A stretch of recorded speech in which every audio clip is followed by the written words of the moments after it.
भारत माता की, भारत माता की। આજે નાના નાના ટાબરિયાઓને ફોટા લઈને ઉભા કર્યા, એક બધાને બેસાડો. છોકરાઓને હેરાન ના કરો ભાઈ, બાળકોને હેરાન ના કરો, એમને શાંતિથી બધું સાંભળવા દો, જોવા દો. भारत माता की, भारत माता की। હું ગુજરાતમાં ઘણા વર્ષો સુધી અહીંયા મુખ્યમંત્રી તરીકે આપની સેવા કરતો રહ્યો. એ પહેલા પણ પાર્ટીના સંગઠન કામ માટે ગુજરાતમાં અનેક વર્ષો સુધી કામ કરતો રહ્યો. મેં ગુજરાતમાં ચૂંટણીઓ લડાવી પણ કરી અને ચૂંટણીઓ લડી પણ કરી.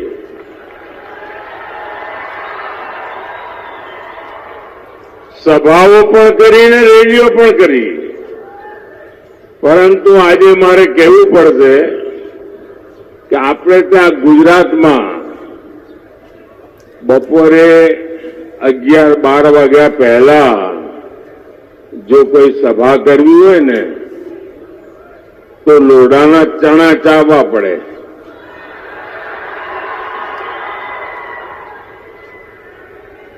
બધા એમ કે હાજે જરા ઠંડક થાય ત્યારે રાખજો ને. મારા માટે આજે અચરજ છે આણંદનું આ વિરાટ કેસરિયા સાગર. મને લાગે છે આણંદે આજે બધા જ રેકોર્ડ તોડ્યા છે. અને આ ચૂંટણીમાં પણ આણંદ અને ખેડા બધા રેકોર્ડ તોડશે.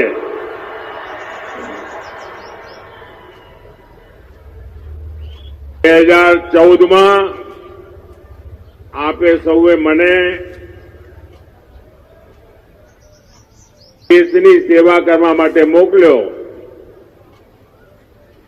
અને તમે જે મને શિક્ષણ આપ્યું,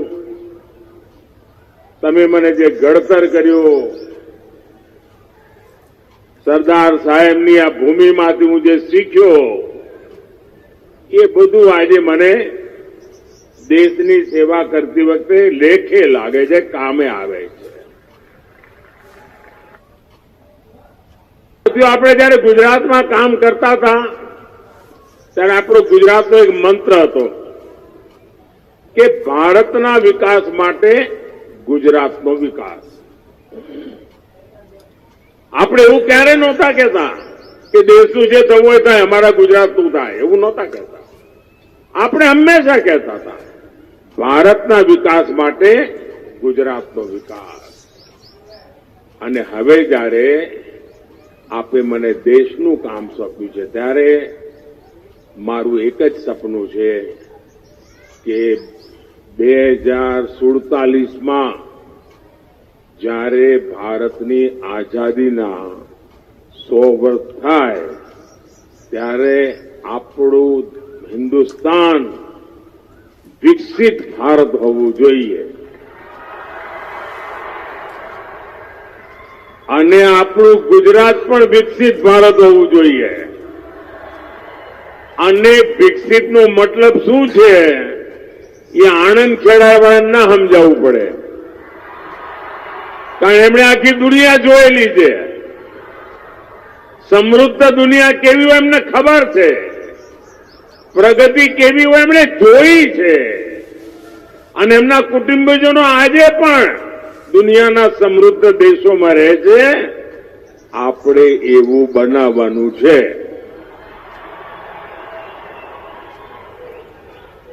અને એના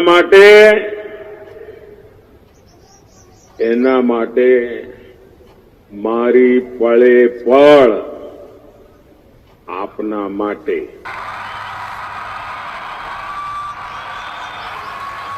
મારી પળે પળ દેશના માટે.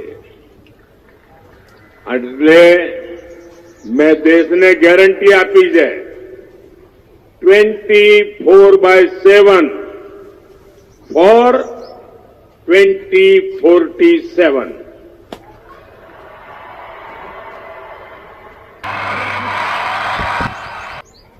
અને આ મહાન કામ માટે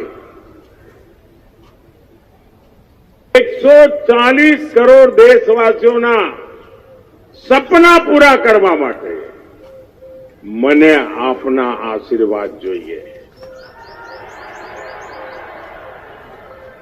મને સરદાર સાહેબની ભૂમિના આશીર્વાદ જોઈએ.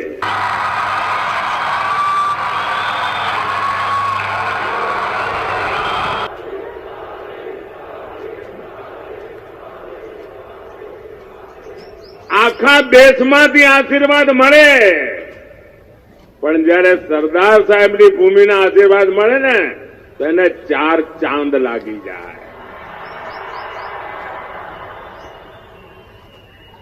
અને એટલા માટે હું આજે ગુજરાતની ધરતી પાસે આશીર્વાદ માંગવા માટે આવ્યો છું. અહીંયા મારી ઓળખાણમાં કહેવામાં આવ્યું કે હવે પીએમ સાહેબ બોલશે. કેવું આમ અતરું લાગે. આપણા કાનમાં શબ્દો જ ના ઘૂસે. આમ આપણે કહીએ પીએમ સાહેબ એટલે એમ જોવું પડે કોણ, અને એમ કહી નરેન્દ્રભાઈ.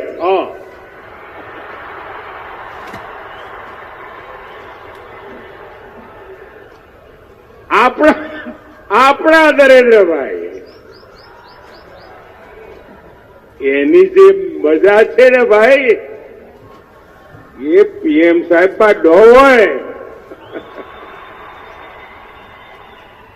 અને જયારે ઘેર આવીએ અને ઘરના સ્વજનો, નરેન્દ્રભાઈ કેમ છો, એટલે મને તો કોઈ પણ ગુજરાતનો ભાઈ મળે એટલે સીધું નરેન્દ્રભાઈ હેલો સમજી જાઉં. દુનિયાના કોઈ પણ દેશમાં જાઓ એટલે એકાદ તો ભળે. ભાઈઓ બહેનો, તમારો આ પ્રેમ, તમારા આશીર્વાદ એ ખરેખર મારા જીવનની મોટી મૂડી છે. भाइयों और बहनों, देश ने 60 साल तक कांग्रेस का राज देखा है और देश ने 10 साल भाजपा का सेवा काल भी देखा है. तो शासन काल था, ये सेवा काल है.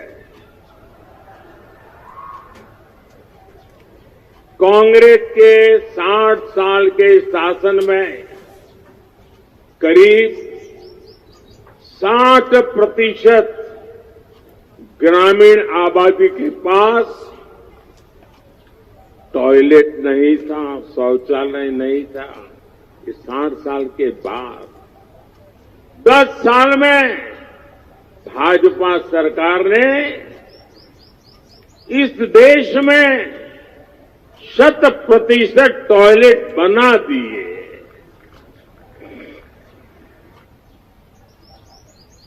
आठ साल में कांग्रेस देश में सिर्फ 3 करोड़ ग्रामीण घरों तक ही नल से जल की सुविधा पहुंचा पाई. यानी कि 20% भी नहीं, 20% से भी कम घरों में वो नल से जल पहुंचा पाई.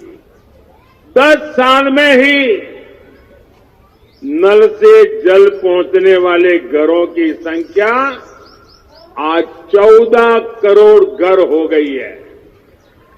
यानी 75% घरों में नल से जल पहुंचा है। 60 साल, मेरे 10 साल। अब देखिए कितना बड़ा फर्क है। 8 साल में कांग्रेस ने क्या किया? बैंकों का राष्ट्रीयकरण किया, बैंकों पर कब्जा कर लिया और ये कहा कि बैंक गरीबों के लिए होनी चाहिए, इसलिए राष्ट्रीयकरण। आज स्थिति ये है, बैंकों का राष्ट्रीयकरण गरीबों के नाम पर करने के बावजूद भी कांग्रेस सरकार 60 साल में करोड़ों गरीबों के बैंक खाते नहीं खोल पाई। मोदी ने 10 साल में 50 करोड़ से ज्यादा जनधन बैंक खाते खोले। जीरो बैलेंस से खोलने का निर्णय किया। जो बैंक के दरवाजे तक गरीब देख नहीं सकता था, आज गरीब बैंक में जाकर के हाथ मार करके उसके साथ कारोबार करने लगा है।